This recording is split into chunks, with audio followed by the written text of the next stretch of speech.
We have new information about the attacks in Liege, Belgium yesterday. We're now learning that the shooter killed a fourth person the night before. The gunman was serving a jail term for theft, violence, and drug abuse. He was on a 36-hour leave from prison when he killed two female police officers and a male bystander before being shot and killed by police.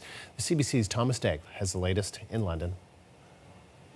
Prosecutors said today the focus of the investigation now is whether the attacker acted alone or whether this was coordinated with anyone else in any way. Belgian authorities have been facing serious questions ever since it became clear that this man, Benjamin Herman, was let out of prison on Monday just on temporary leave, despite having been flagged previously as someone to watch, someone who could have potentially been radicalized. He had been arrested for armed robbery and drug offenses, and prosecutors confirmed today that Herman, 31 years old, a Belgian national, had come in contact with other inmates who had been radicalized as late as early last year. It seems this first victim, as soon as he was released, was another former inmate who he hit over the head with some sort of blunt object. Here's the prosecutor's spokesman explaining today their degree of caution as it relates to the attacker's motive.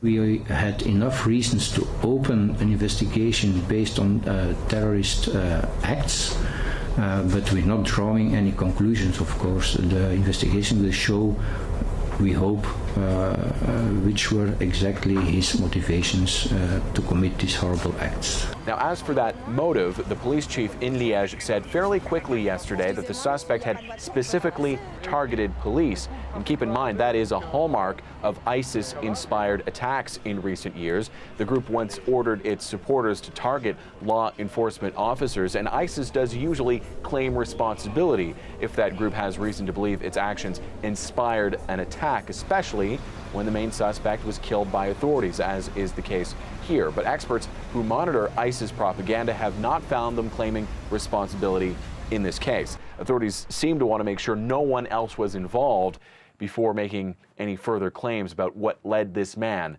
to carry out this attack. Thomas Daigle, CBC News, London.